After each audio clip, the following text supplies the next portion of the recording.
Hello, and good morning, good afternoon, good evening to all of you from around the world, and welcome to this webinar seminar being hosted by the Geneva Graduate Institute Global Health Center. This series of seminars on global health justice are being organized by the International Resource Group for Global Health Justice, which is a group that of philosophers, a lot of political philosophers from around the world who have come together many months ago in response to the COVID epidemic or pandemic. We have been aiming to help international organizations and actors address some of the global justice and global ethics issues.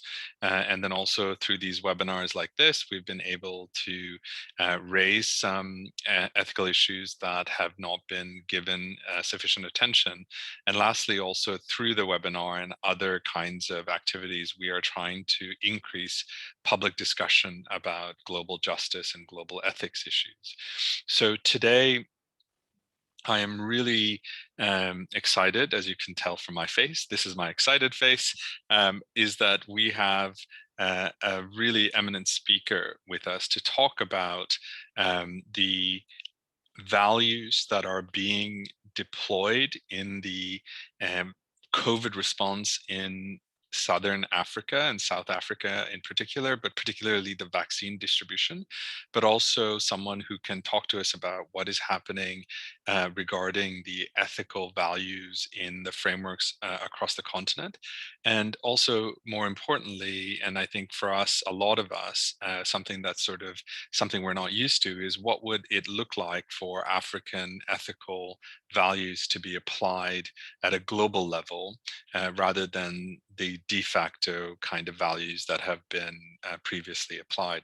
So I would like to introduce to you today Professor Ames Dye, who is an eminent bioethicist, philosopher, and scholar who helped found and run the Stephen Biko Center for Bioethics at Wits University in South Africa. She recently retired and is now the former director of that center. She has also been very closely involved with the policy making of bioethics at an international level, working with the World Medical Association, and also is the I believe she told me that it was the deputy director of the International Bioethics Committee of UNESCO, and also has worked with the WHO as a consultant in various ways. And she's also done so many other significant things. The reason that we have asked her to speak today is that she has been very closely involved with designing and incorporating ethical values into South Africa's vaccine policy, but also in general the COVID response. And she's also been involved at the continent level. And so I hope I have not said too much, and I hope I have not said anything incorrect.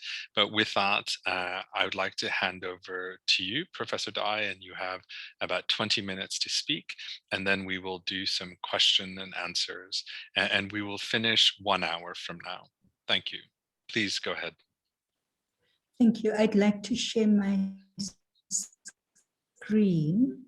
So if you could stop sharing your screen on your end. Okay, wonderful. So I'd like to say thank you to the organizers of this webinar for inviting me to present our thoughts in terms of African indigenous values and how this actually could work on the continent, how it works on the continent, and how it could assist our African countries generally, and also maybe how it could add to the global perspective. And I'm going to look at it specifically from the COVID-19 vaccine situation. There's just one correction, Srida. I'm not a deputy director of the bioethics in UNESCO. I'm the deputy chair one of the deputy chairs of the International Bioethics Committee out there. Okay. So by way of outline, I'm going to say a few words on our African context. I will then talk on the African Union and Africa CDC COVID-19 vaccine development and access strategy. I will then hone into African indigenous values and Ubuntu principles and how this informed the framework for fair, equitable, and timely allocation of COVID-19 vaccines in Africa. Now, this framework was co-developed by Africa CDC and the South African Medical Research Council, and this framework has actually been included into the vaccine strategy in South Africa as well. So just to remind ourselves, on the 30th of January last year, the WHO declared the coronavirus outbreak a public health emergency of international concern. Remember the term international concern. On the 11th of February, it named it COVID-19. And then on the 14th of February, Africa received its Valentine's gift from the virus. And Egypt recorded, was the first country in Africa to record a COVID-19 patient on that day, St. Valentine's Day. Other countries followed suit, and on the 5th of March last year, we in South Africa recorded our first patient. Needless to say, in terms of the virus, the global economy has been devastated.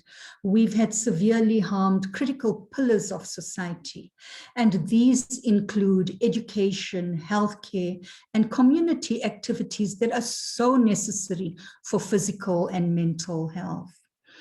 In Africa, we are facing our first recession in 25 years. And the sad part is that the hardest hit are our informal sector, which makes up 70% of our economy. Very early in the pandemic, the African Union put out the Africa Joint Continental Strategy for the outbreak, and it had 3 goals: that of preventing severe illness and death, minimizing social disruption, and minimizing the economic consequences of COVID-19. It made it very clear in this strategy that if the pandemic is to end successfully, the entire globe would need immunizing, and a critical mass of people would need to be immunized through the entire globe, international. Okay, and this included Africa. So therefore, African countries, similar to other countries around the world, need accessible and effective COVID-19 vaccines to save lives. African lives are important as well, to protect the health of vulnerable people and to maintain economic development. So what are some of the COVID-19 disruptions in Africa? There are several, and I've looked at some of them. We look at the strain on African healthcare systems, and you may say to me, yes, but we've seen this all over the globe. But let's look at our healthcare systems in Africa. We've had struggling healthcare systems. In several regions, skeleton healthcare systems, and we've now had strain on those struggling healthcare systems.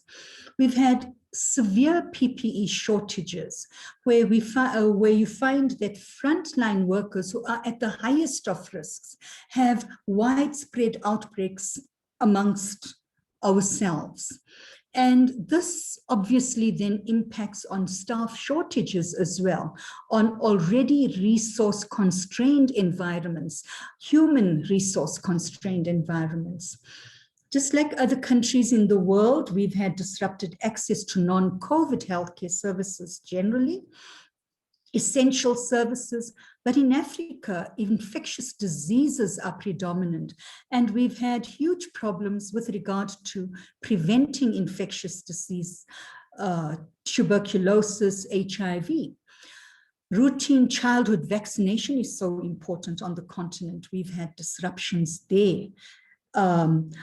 And when you look at decades of progress, this has been terribly disrupted. For example, in South Africa, we were able to bring down our maternal mortality just prior to COVID to 70 per 100,000.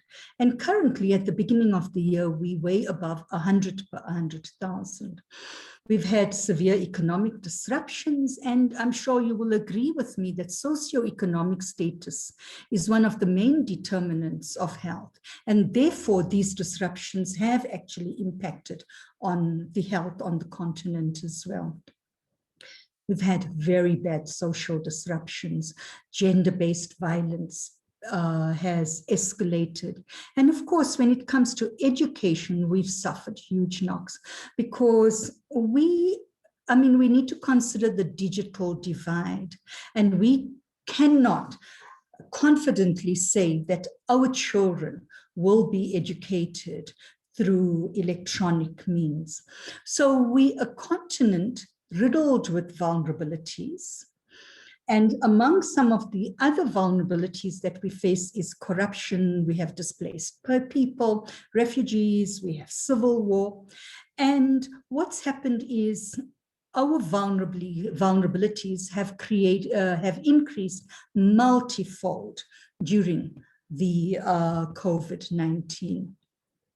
So very quickly, the vaccine development and access strategy by the African Union and Africa CDC was developed towards the middle of last year. And the focus of the strategy was to prevent transmission, prevent deaths, and prevent social and economic harm. And the key objectives of the strategy was to accelerate African involvement in clinical development of a vaccine, ensure African countries could access a sufficient share of the global vaccine supply, and remove barriers to widespread delivery and uptake of effective vaccines across Africa. We had to do it for ourselves. We had to remove these barriers. So amongst the documents, Africa has had a multilateral approach through the African Union in terms of its pandemic response. And if you look at the left-hand side of the screen, these are some of the documents that were developed, but the document that I'm going to discuss is the framework of the African Union and Africa CDC, and this framework for fair, equitable, and timely allocation of COVID-19 vaccines in Africa. As I said earlier, it was co-developed by the Africa CDC and the South African Medical Research Council. And how did we do it? We had input from over 1,300 policymakers, community advocates, ethicists, public health experts as well. And we met on the 14th and 15th of December last year to discuss how we could achieve fair allocation. And you will see the website to access this document on the slide. Right at the outset, we acknowledged that there were really good, valuable documents globally, from the WHO SAGE Values Framework through to the National Academies of Sciences document, the USA CDC ethical principles for allocation, etc. And so we asked ourselves, with these wonderful documents, why is there so much territorialism? Why is it that we're feeling insecure, that we in Africa, we are going to be left far behind? Because these countries that have put together these documents are actually really out on this wild shopping spree, bringing in the vaccines for themselves, at the exclusion of lower and middle income countries and countries that just can't afford to buy in advance. So what was going wrong in the Western world? So we felt, yes, we could look at those documents, we draw from those documents, but we develop a document bringing in African indigenous values, and we ensure that we promote these African indigenous values so we don't go the route of the Western world. So when developing the framework, we looked at the organization of our African society. In traditional African societies, a person is defined by his or her communal relations and embeddedness in the community. It is a society where the identity or subjectivity of the individual and the community are mutually constitutive, and hence no one is supreme. And therefore, within our continent, we ought not to have a supreme leader country and a country that is not on par with the other country. Our countries needed to be equal when it came to our COVID-19 vaccine rollout. Within African societies, a person's humanity is dependent on the appreciation, preservation, and affirmation of other people's humanity. Our indigenous value systems emphasize social solidarity and equitable distribution of resources amongst all members of society. And when we looked at access to COVID-19 vaccines in Africa, we felt very strongly that this should not be to the exclusion of vulnerable and disadvantaged people in remote and rural areas, people living in urban slums and people in conflict zones. Everyone had to be covered. So it was all people, irrespective of even their gender, religion, sexual orientation, and political affiliation, needed to have access to the vaccine. And when we looked at the context of access to the vaccine, we brought in the culture of African society, and we looked at how this would then translate to decision-making towards the greater good for all, while protecting vulnerable individuals and groups from exploitation and other forms of harms and wrongs. During our deliberations, we acknowledged that not all African societies have the same explanations for events and the same values, but we have an underlying explanation for what our humanity is, and we needed to draw from that. We also felt that it was important for us to recognize the importance of our traditional African epistemologies and how these could be considered for modern conceptions of political ideas and governance. We felt that the operation of principles that govern the practice of fairness and equity had to be from the presumption that there is a society effectively regulated by a public conception of justice, in which everyone accepts and knows that the other accepts the same principles of justice, and the basic social institutions generally satisfy and are generally known to satisfy these principles. In terms of our general understanding of a conception of good and a social contract of morals, we felt that this had to assume that all persons are governed and operated by, they operate by the principles of justice. Justice demands fairness. So the call for fairness, equity, and timely access to COVID-19 vaccines must be made on the principle of justice as fairness, we felt, through the lens of our African indigenous values. And this had to be based on the understanding that justice is the basic structure of society, and that basic structure of society strives for the common good and not the individual good only. And we reminded ourselves that African values of interrelatedness and interconnectedness underscore, emphasize the need to remember the many on the continent with dual vulnerability.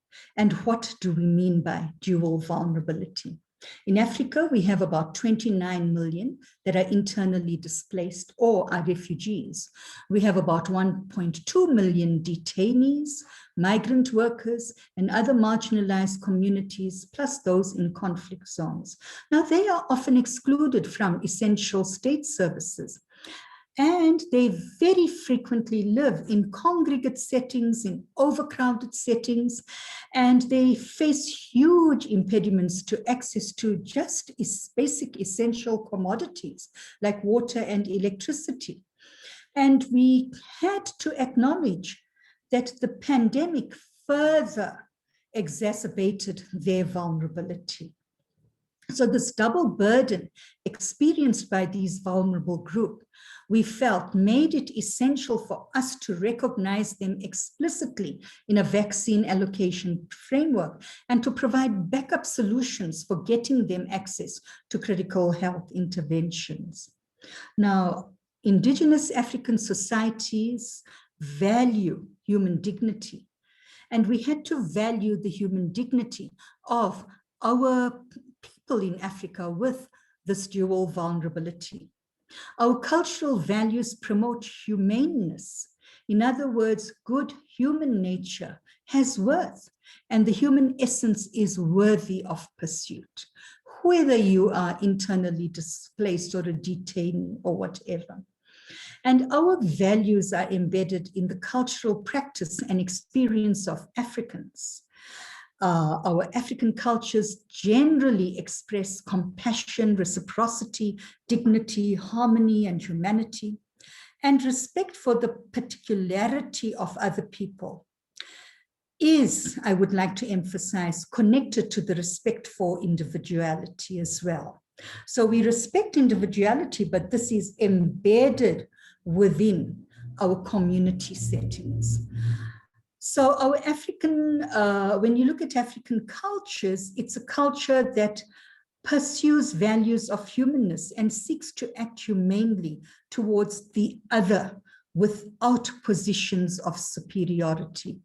And we've seen these positions of superiority globally in the race for vaccines.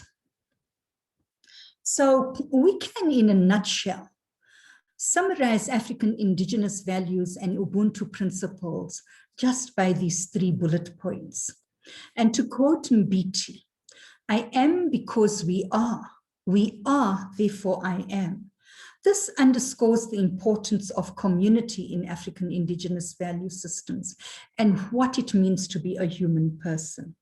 We have an Nguni saying in Africa, umuntu ngumuntu ngabantu.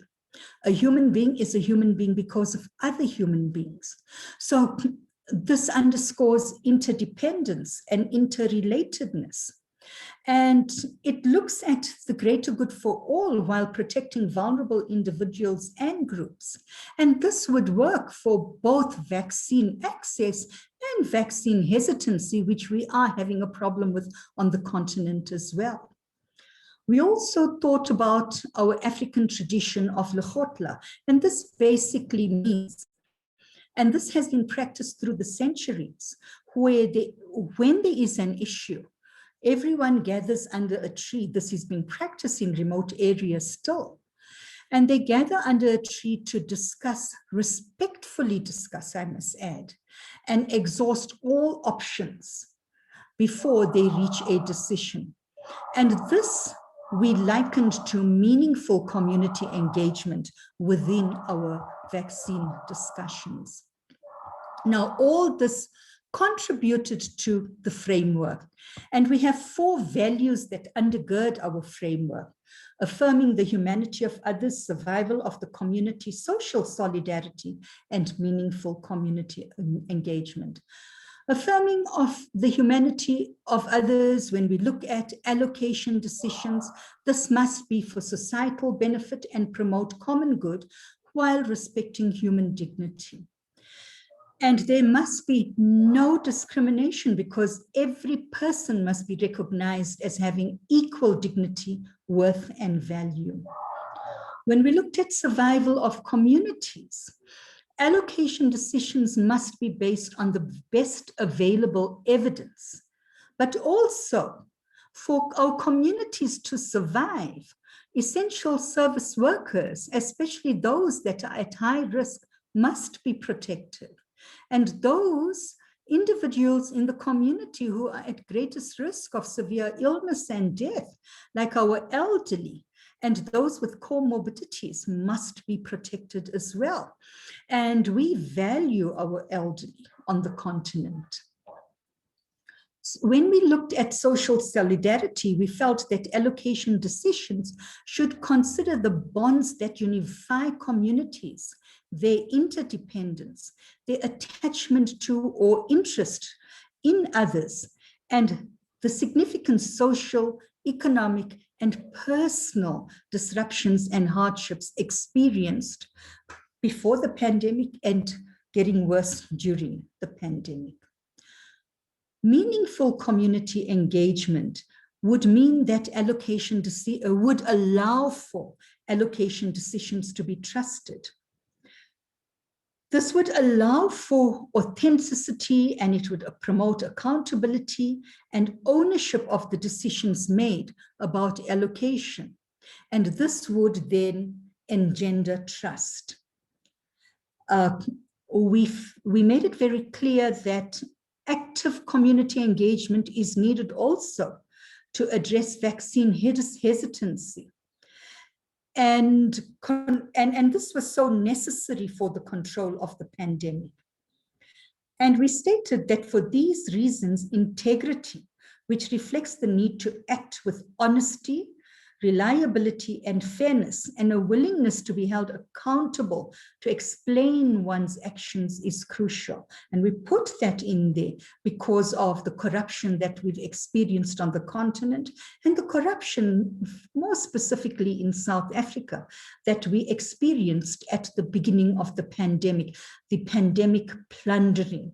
And I'm not even going to go into the hurt that we felt as a country when we saw what happened to our PPEs and how our healthcare workers died as a result. So having those 4 values, we worked out 6 thematic areas in which these values could apply and could respond to certain questions that would arise during the application of these values in these thematic areas, which are vaccine selection criteria, finance and procurement, vaccine delivery, and the theme on vaccine delivery included the selection and sequencing of target groups as well. Community engagement, communications, and very importantly, research and evidence gathering. And I'm so glad we did that, because soon after that, the emergence of the variants came through. And it is so important for us to continue with our research in terms of the variants and vaccine efficacy. So in conclusion, after hearing a snapshot in terms of our African indigenous values, one of the questions that I'd like to leave you with is, perhaps if we had applied these African indigenous values at the level of our global village, would we have had this vaccine nationalism, this unconscionable race for vaccines?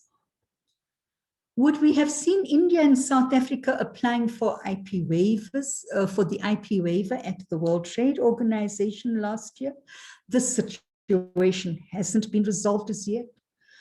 Would we be saying, please transfer technology to us? We need to be self-sufficient as well. And there are many, many other questions that we can go into as well.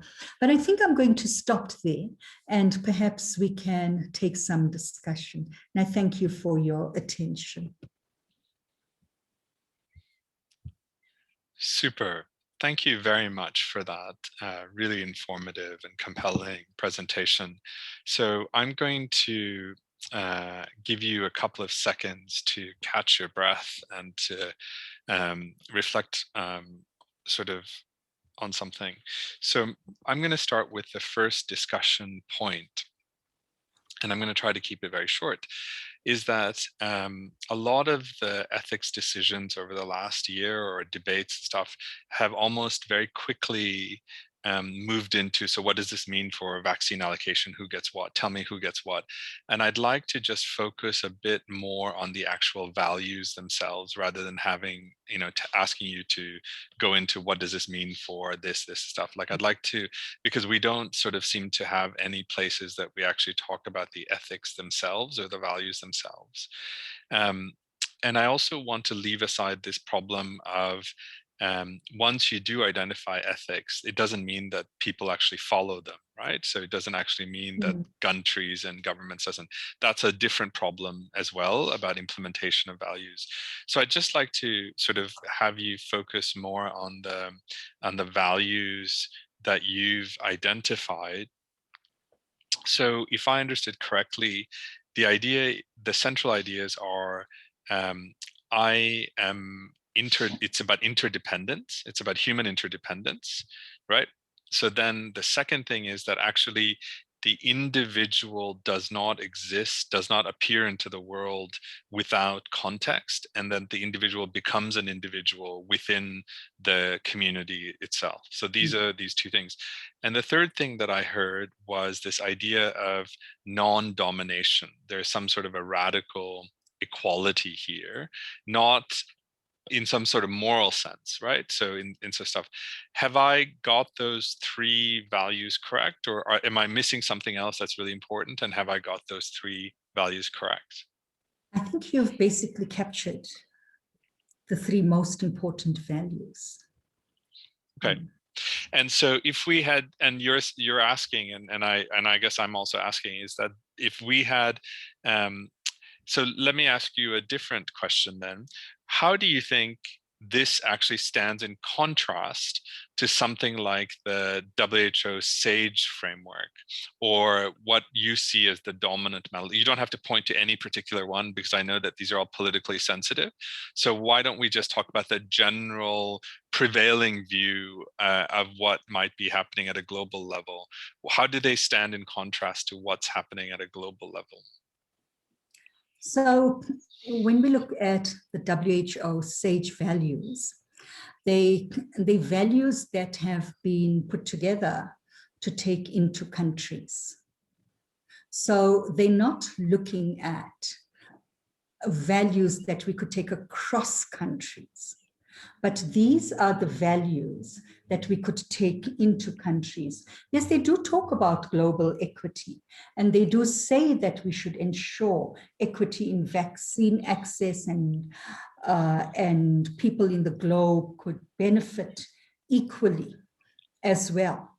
So they do touch on that, but I do believe that these values are not as strong, not strong enough, because there's, I would say, a Western paradigm within these values, which is more towards the individual, the I, rather than the we. Yeah. So, yeah, so that's my opinion. Yeah. I may not necessarily be right, but that's my opinion. Yeah. Yep. So I'd like to ask, so I need to reintroduce myself. I forgot that I actually didn't introduce myself. My name is Sridhar Venkatapuram, and I'm academic based at King's College London, and I'm also the chair of this group called the International Resource Group for Global Health Justice. Why I'm doing that introduction is because I'd like to ask any of the members of the group if they have any questions or comments before we open up to the general sort of question box in the Q&A. I want to make sure that if any of you have any thoughts, any questions or comments, for you to take this opportunity to respond. And the way that you do it is that if you raise your hand, you go to the top of the list so that I'll be able to see on the top of the screen. And so I'm going to give you a second to get yourselves organized and see if you have any questions or comments. And so you need to raise your hand for me to see you, and then we will then unmute you. So if you could, there's a magic group of people behind the scenes doing the work. So if you could, Alison Jagger has her hand up. If we could unmute her. And so Alison, now you can unmute and you can speak. And then we also have Gabby after that. Go ahead, Alison. Hi. So thank you so much for this presentation. I just thought it was, I don't want to be over dramatic, but quite inspirational for me. But what I'd like for you to speak a little more about is the methodology used in putting together the African ethical framework. I think you said that 300 people participated over 2 days last December. And I've participated in a large-scale multidisciplinary research project where we got participants in various roles from many communities, and I know how challenging, to say the least, this can be. Could you say a bit more about how the participants were selected, and in fact, who selected them? And then when people made, presumably, 300 contributions, how did those get winnowed and integrated, and who did that? Thank you. Okay, so we had 1,300 participants, and we did it as a continent-wide consultation.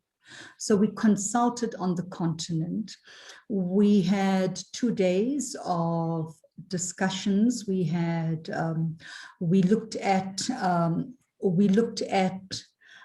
certain themes that we needed to bring up, financing, community, etc. And we had a core working group, and we looked for leadership voices on the continent that could actually do presentations and participate in panel discussions.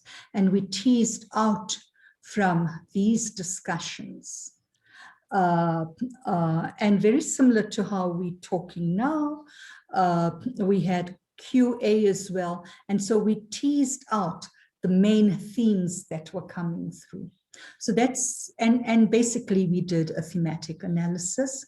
We had a core group of us then that went through the recordings and worked on the final document, drawing from what the participants actually felt were really important for us to take forward, and also the most important themes that had come through.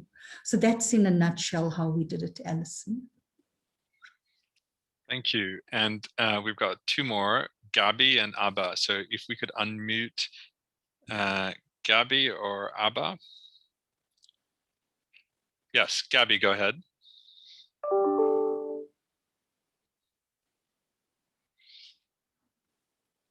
Okay, Gabby, let's try. Okay. I'm not hearing you, Gabby, so we're going to move on to Abba. Abba, can we? Gabby, can you speak? Yes. Yes. Okay, go ahead, Yes. Gabby. Yes. Sorry. Thank you. Amazing talk. What I was thinking is that I find African values very similar to indigenous Latin American and Native American values.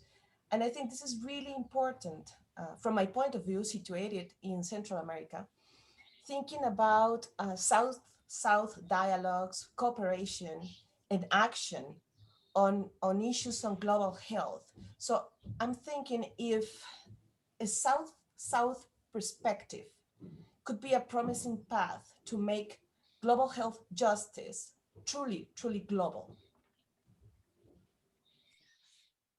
Absolutely agree, Gabby. You would know your value systems in Latin America and Native America. You would have a good handle on that. And I'm so glad that you've recognized the similarities. And I think it would be wonderful to actually, if we want to take this around the globe, to look at where are the similarities, how can we collaborate, and how could we come up with a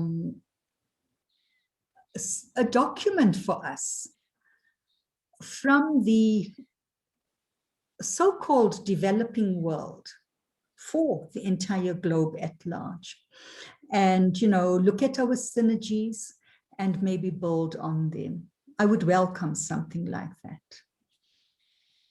Yeah, I think that in this particular context that we are talking over the last year about decolonizing global health, this idea of decolonizing global health ethics is right alongside with it, right? So I think that's just part and parcel of that whole project. And so, this seems like a very interesting and potentially quite productive way of sort of trying to show what an alternative system of values could be to the one that's sort of developed in the literature and sort of documents and stuff. So I think that's really exciting. So lastly, from the group, we have Abba, and if you could unmute yourself and speak, that would be great. Hi, can you hear me? Yes, you're on. So thanks Sridhar for this excellent opportunity, and thanks to AIMS for this fantastic presentation. And I just want to touch upon a topic which Sridhar said we shouldn't be touching upon, so apologies for that. But I think what I heard was, Sridhar, that you said we should talk only of values and not so much of operationalization of these values. But I don't think that values exist in a vacuum. And the crucial question to AIMS is that what are the challenges that you see in operationalization of these values, given the situation of corruption and weak health systems, where the African value system is not being respected by the African policymakers or politicians or whatever, and how do you get them to, accept your framework, if I may? Thank you. Hello, Eva. I knew when you said you wanted to comment that you would give me something really challenging. I hope you're well, Eva. It's been a long time. So yes, you raise a very, very pertinent issue. So what we've done is I've presented the framework at a meeting of the African Union. It has been recognized and acknowledged at that level. And together with the Africa CDC, which is one of the pillars of the African Union, we are trying to domesticate this framework in the continent. The Africa CDC has put together the Africa Vaccine Deployment Alliance, and it's drawn from policymakers, civil society, researchers and others from all around the continent in terms of how do we take forward the deployment of vaccines so that We avoid the corruption, so countries can actually get the vaccines, and everyone, including those in remote rural areas, also get the vaccines. We've looked at civil war, we've looked at conflict zones, we've talked to, at this consultation, we also had the International Red Cross at our consultation, initial consultation. And there's been the offer from there to actually assist with deploying the vaccines into conflict zones as well. The thing is, for us, we need to get the vaccines. And that is a problem. So yes, many of our countries have depended on COVAX. And I really, really must say that the World Health Organization has tried so hard to ensure equitable access globally. And unfortunately, the COVAX Pact with its member countries has been eroded by its very own member countries that have gone on this shopping spree. So there isn't enough vaccines that COVAX can actually get to inject into lower and middle income countries. And that is why within Africa, the African Union has gone ahead to purchase vaccines, to get into bilaterals and purchase the vaccines and to be deployed from AU downwards. We're looking at 60% of the population being vaccinated for so-called herd immunity. So the AU has put in to purchase 750 million vaccines. We also have within the continent, looked at manufacture. Yes, we would want tech transfer, but we would need to get our wheels rolling in terms of manufacture as well, because we need to be self-sufficient. So there are a number of initiatives already underway on the continent, looking at the very issue of manufacture and taking the manufacture of vaccines forward as well. I hope I've answered your question, Abba.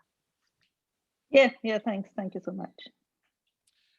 Thank you very much. So now I'd like to open it up to the audience. So if you would like to ask a question, you are free to do so by raising your hand, and we will go down the list and unmute you and you can ask your questions.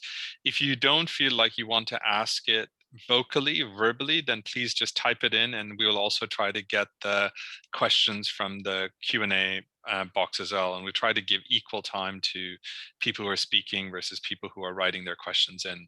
So let me, while I read the questions in the Q&A box, we have Peter who's got his hand up. So if we could unmute, so Peter, if you could unmute and give us your intervention, as they call it. Thank you very much. Peter Ikane from Nigeria, University of Ibadan. Though I joined the conversation late, but I could follow the discussion with Ames there. My question is, because the chair talked about, can you hear me? Yes. Okay, because the chair talked about the whole project of decolonizing global health, justice and all of that, global health values and policies. And I was just thinking, because for me, the whole project of decolonizing global health has to do very much more with talking about the whole capitalist tendencies behind the global health system. For instance, what I mean here is the whole manufacture and production of vaccines, for instance.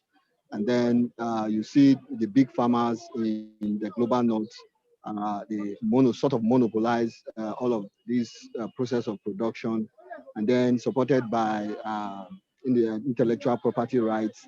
And then you find African countries dependent on this chain of production, such that now and again it has to be some kind of aid to African countries, giving them vaccines.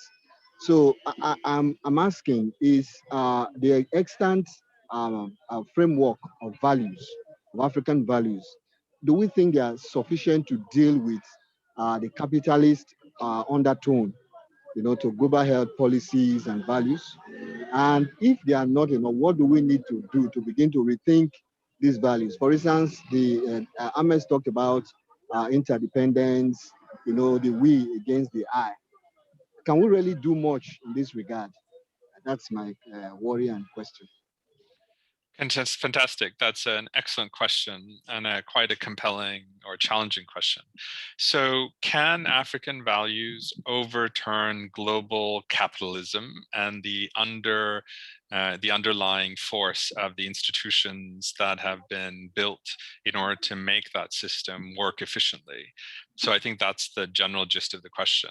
And is decolonizing global health, according to Peter, is about dismantling that kind of both the kind of economic and infrastructure that has brought us to where we are today. So I'll leave that question with you, Ames. What do you think? Oh, it is quite a challenging question, Peter. So what can we from Africa do? Basically, will our values be adequate? But just to say that, the WHO had its sage values. The WHO has worked so hard towards global equity for vaccines. And yet, there's been problems where these countries, like I said, went on shopping sprees and bought for hoarding more than enough vaccines for many more, and they could vaccinate their population 7 to 10 times as well. And so I don't think that our values themselves could change the mindset of the global capitalists. But I think what our values could do is our values could be considered at global levels as well. And what we need is an openness at the level of our international bodies like the UN, an openness towards looking at the value of our values, and an openness towards inculcating these values in the international documents, the international instruments, and also the international decrees, etc. You raise a very important question, Peter, because we need, COVID-19 is not the first pandemic, neither is it going to be the last. And what should the world be doing towards pandemic preparedness? Should the world and our UN bodies be looking at only Western value systems when making decisions? Or should they be looking at what we propose, together with what our colleague from Latin America suggested? So I think the South to South collaboration is so important, because what I would see going forward is us developing instruments that we could, with advocacy, take forward to the World Trade Organization, to the UN bodies, etc. Peter, we can't do it on our own. It's an interesting moment that you're asking this question, you're answering this question, but it's also a really interesting moment in history, both because we have two Africans. One is the head of the WHO, and one is now the head of the WTO. So these two people have definitely different kinds of values, and so it's quite a moment to see how these individuals at the leadership might be able to set the tenor, because we always talk about how leaders set the tenor, right? They always set the tone and the values of the organization. So we'll see in a way what they have to say. But you may be pleasantly surprised to see that, say, for example, the head of the WHO recently talked about interdependence very recently, and that's a new move, right? It's a new set of concepts. It might be that this is just another concept on a Wednesday and there's another one on a Thursday, but at least interdependence is a concept on something like that. So we have one more question. I think that this is going to be our last question because we're getting to the hour mark, and I just need to say a couple of things before we end. So there's one hand raised, and I think some of the people have also asked the same questions in the chat box, so I'm allowing them to ask this question. So Francis has his or her hand up. I apologize. It could be either one of those. If we could unmute them, because they've written the question in the box as well. If you could quickly ask your question or give your response, that would be really great. Thank you very much, Professor Dai, for that wonderful presentation. My question relates to the actual implementation of this framework, because Africa has previously been blamed for always over-relying on our global North partners in terms of resources and support. Now that Africa has been quite proactive this time and has a framework on the table, are there any actionable tasks, including how these, what resources can be allocated to ensure this framework is implemented on the ground? Thank you. Yes, Francis, like I'd said earlier, the Africa CDC has now put together the AVDA, the Africa Vaccine Deployment Alliance. And the Africa Vaccine Deployment Alliance draws from, amongst other things, this framework to ensure that vaccines get deployed to all countries in Africa. Remember, we're going to get 750 million vaccines for Africa. So, yes, we can talk about the past and Africa being reliant and being dependent, and of course the West in terms of them giving us donations, etc., perpetuating our dependence on them. But I take my hat off to the African Union and the Africa CDC, and especially the Africa CDC, because the CDC is really moving forward in terms of developing for Africa by Africa. So Francis, watch that space. Yeah, so I think it's definitely, very interesting moment. So African CDC has been flourishing and growing and really coming into its own, it seems. I don't know the details of that, but that seems good. And it's also fantastic that they've taken ethics on as part of their work, right? So most of these science organizations don't like to do that kind of stuff. So it's really amazing that that's done. And third, it's also the Pan-African approach, the multilateral approach, I think is also a really important and strength of this, and which is why we ask this question: if it can be applied across many countries in the African continent, why can't it be applied across other countries as well? And what are the potential for that? So I want to thank you very much for giving us your time and for introducing us to some of these concepts, for updating us on what's been going on in your part of the world, and also helping us think about what an alternative ethics system might look like on a global level. So I hope that you've enjoyed it as much as I have and other people. And as you can see, the remarks have all been incredibly enthusiastic. So I want to thank you very much for joining us today. And so to everyone else, I want to also say thank you very much for joining us. I have a couple of announcements to make. One is that, so the first is the thanks to the Geneva Graduate Institute for hosting these seminars. We have these seminars, these public seminars every other month. We have closed door sessions in between those other alternative months where we do work with policymakers and institutions.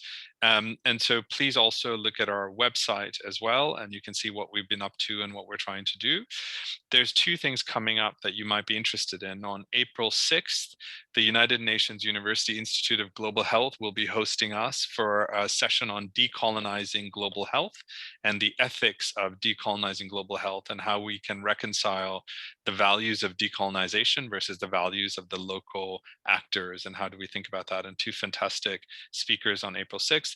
And also on April 14th and 15th, we are co-hosting a conference at University of Oxford on global health justice. And so we'll have members of the group speak, as well as two fantastic speakers. One is the UN Special Rapporteur on the Human Right to Health, and then another one is the head of international affairs at the US Department of Health and Human Services.